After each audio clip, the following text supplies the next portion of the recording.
सुख सुख जीवे मैया तेरो ललनवा, सुख जीवे मैया तेरो ललनवा, तेरो ललनवा, तेरो ललनवा, तेरो ललनवा। कई बार कहेंगे बधाई हो हे मैया। सुख सुख जीवे मैया तेरो ललनवा, सुख जीवे मैया तेरो ललनवा, तेरो ललनवा, तेरो ललनवा, तेरो ललनवा, तेरो ललनवा। हे मैया सदा सुहागन रहो माई, ओ सदा सुहागन रहो माई मैया।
यशोदा जी के नंद जी के अंगना में बज रही आज बधाई, नंद जी के अंगना में बज रही आज बधाई, नंद जी के अंगना में बज रही आज, नंद जी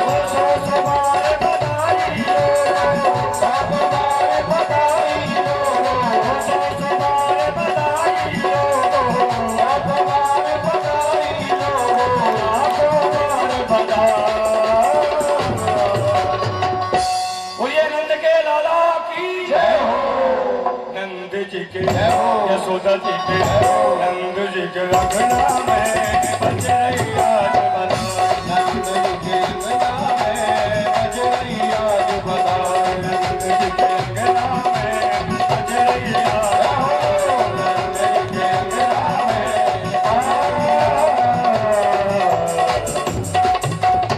शोभा के बिहारी लाल की जय हो, जय जय श्री राधे। प्रेम से कहेंगे श्री राधे। भोले बाबा भगवान का दर्शन करके हृदय में बड़ा आनंद हुआ, बड़ी प्रसन्नता हुई। भोले बाबा ने छोटे से बाल कृष्ण भगवान के चरण पकड़ लिए। बोले प्रभु आपके बिना दर्शनों के लौट रहा था, लेकिन आपने कृपा की, आपके दर्शन हुए, बड़ा आनंद हुआ। और भोले बाबा दर्शन करके सीधे अपने कैलाश पर भगवान के चरण कमलों का ध्यान करते हुए जा रहे हैं। प्रेम से कहिए श्री राधे।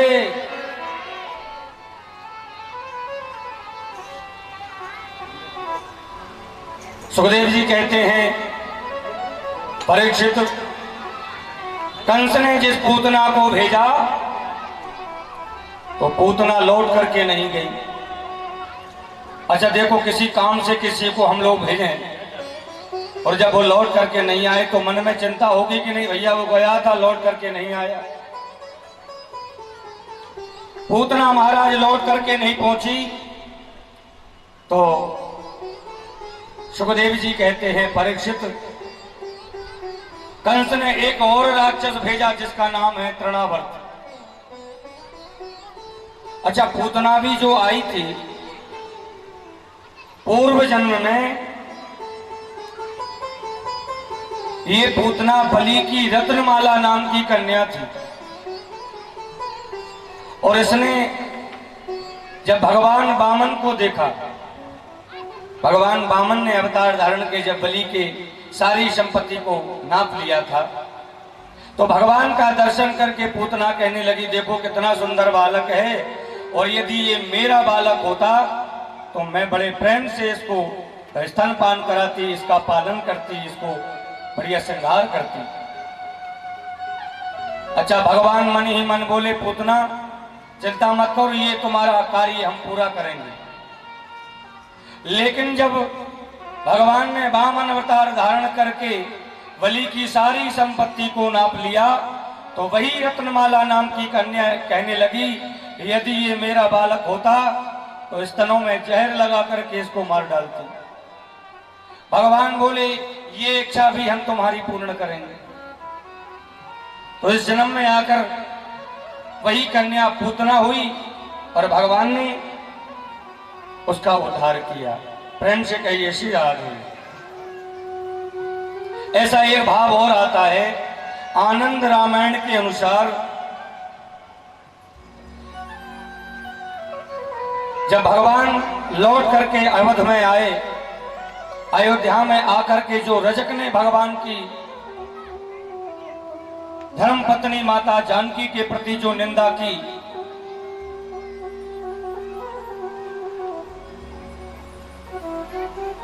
और कैकेयी की जो दासी है मंथरा, जिसके कारण भगवान वनवास गए,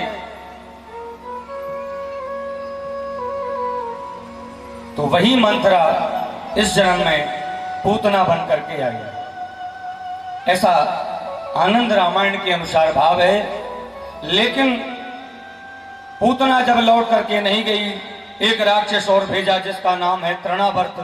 तृणावर्त ने आकर के जहां भगवान पालने में सो रहे हैं, उसके ऊपर से आकर के सीधी लता पत्तों से भरी हुई गाड़ी हुई चढ़ा दी। अच्छा, नाम है तृणावर्त, राक्षस बहुत बड़ा है लेकिन दिखता किसी को नहीं है। केवल आत्मा भ्रमण करती है, शरीर दिखाई नहीं देता, क्योंकि नारद जी का श्राप है। एक एक करके राक्षस आते गए और भगवान जन्म से ही लेकर एक एक करके उन राक्षसों का संहार करते गए। कंस सोच रहा है, पूतना को भेजा वो नहीं आई, तृणावर्त को भेजा वो भी नहीं आया। लेकिन गोकुल में भगवान का जन्म महोत्सव 6 महीने तक वृंदावन की उस ब्रज की गलियों में मनाया गया। जैसे भगवान राम जी ने अवतार धारण किया था, मास दिवस कर दिवस भाव मरम न जाने को, एक दिन 1 महीने का हो गया लेकिन इस मर्म को कोई नहीं जान पाया। ऐसा ही यहाँ है, भगवान का जन्म महोत्सव 6 महीने तक मनाया गया, लेकिन ब्रजवासियों को पता नहीं चला कि 6 महीने कब बीत गए। अच्छा देखो, देखते देखते भगवान की उम्र हो गई 6 महीने की, लेकिन अभी तक कोई नामकरण संस्कार नहीं हुआ। सब भगवान को लाला लाला कहकर बुलाते हैं। एक दिन गर्गाचार्य जी आए और नंद बाबा ने कहा, गर्गाचार्य जी आप यदि यहाँ आ ही गए हैं तो आपकी यदि कृपा हो जाए तो हमारे पुत्रों का नामकरण हो जाए, आपकी बड़ी कृपा होगी। गर्गा पुरोहितो राजन यदु नाम सुमहातपा, बड़े विद्वान हैं गर्गाचार्य जी और यदुवंशियों के कुलगुरु हैं। अच्छा, नामकरण की जब बारी आई, नंद बाबा ने रोहिणी से, यशोदा से कहा, एक काम करो, अपने अपने बालकों को लेकर के गौशाला में आ जाओ, हम अपने बच्चों का नामकरण गर्गाचार्य जी से बड़ी धूमधाम से करेंगे। अच्छा, दोनों माताएं सोचने लगी, पता नहीं बाबा किसको पकड़ लाए, ये कुछ जानता भी है या नहीं जानता, इसको कुछ आता है या नहीं आता। अच्छा, मन में शंका होती है कि नहीं? प्रेम से कहिए श्री राधे। तो दोनों माताओं ने क्या काम किया, गर्गाचार्य जी की परीक्षा लेने के लिए यशोदा ने रोहिणी का पुत्र ले लिया और रोहिणी ने यशोदा का पुत्र ले लिया। परीक्षा भी हो जाएगी, जानकारी भी हो जाएगी, और यदि बाबा जी सही जानकार होगा तो बता ही देगा, नहीं तो ऐसे बहुत घूम रहे हैं दुनिया में। अच्छा, दोनों ने बड़ी चालाकी की, दोनों माताएं बैठी हैं, अलग अलग पुत्रों को ले लिया। लेकिन जैसे ही गर्गाचार्य जी ने देखा, गर्गाचार्य जी बोले, देखो ये माताएं कितनी चालाक हैं, मेरी परीक्षा लेने के लिए अपने पुत्रों की अदला बदली कर ली। गर्गाचार्य जी बोले, अयम ही रोहिणी पुत्रो। अरे यशोदा, तुम्हारी गोदी में जो बालक बैठा है वो तुम्हारा नहीं है, वो रोहिणी का है, और रोहिणी तुम्हारी गोदी में जो बालक बैठा है वो भी तुम्हारा नहीं है, यशोदा का है। दोनों एक दूसरे की तरफ देखने लगी, कहने लगी, बाबा जी बहुत जानकार है, अब कोई बात नहीं है, परीक्षा लेने की कोई बात नहीं है। प्रेम से कहिए श्री राधे। जल्दी से अदला बदली कर ली। गर्गाचार्य जी ने रोहिणी की गोदी में जो बालक बैठे हैं उनको देख करके गर्गाचार्य जी बोले, बाबा तुम्हारे जो बड़े बेटे हैं, रोहिणी की गोदी में जो बालक बैठे हैं, रमयति योगिन अश्विन असौ रामः, जो योगियों के हृदय में रमण करते हैं, ऐसे तुम्हारे बड़े पुत्र का नाम मैं राम रखता हूं, और बल अधिक होने के कारण इनका नाम बलराम रहेगा। एक गर्भ से दूसरे गर्भ में जाने के कारण एक नाम इनका संकर्षण भी है, हल को धारण करेंगे, इसलिए एक नाम इनका हलधर भी है। ये तो बड़े पुत्र का नाम किया। अब यशोदा की गोदी में जो भगवान बैठे हैं, गर्गाचार्य जी ने जैसे ही भगवान की तरफ देखा, और महाराज देखते ही गर्गाचार्य जी की तो आंखें बंद हो गई। गर्गाचार्य जी बोले, ओहो, ये तो भगवान नारायण है, धन्य है यशोदा, तुम्हारी गोदी में साक्षात नारायण बैठे हैं, वो भी बालक के रूप में। आंखें बंद हो गई। गर्गाचार्य जी सोच रहे हैं, इनके नाम अनेक अनूपा, इनके नाम अनेक हैं, इनके अवतार अनेक हैं, मैं इनके क्या नाम रखूंगा। आंखें बंद हो गई।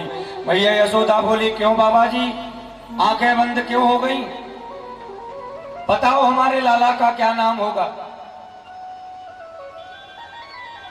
गर्गाचार्य जी ने की आंखें खुली, मैया यशोदा के सामने देखा और गोदी में भगवान बैठे हैं। भगवान को देख करके गर्गाचार्य जी कहने लगे, मैया तू बड़ी भाग्यशाली है, बड़ी भाग्यवान है। क्यों? क्योंकि तुम्हारी गोदी में जो बैठे हैं वो कोई साधारण बालक नहीं है, साक्षात परब्रह्म परमात्मा कहने वाले थे। गोदी में बैठे हुए भगवान ने गर्गाचार्य जी की तरफ इशारा कर दिया, ए बाबा जी ये क्या कर रहे हो, सारी पोल पट्टी यहीं खोलोगे क्या मैया के सामने है?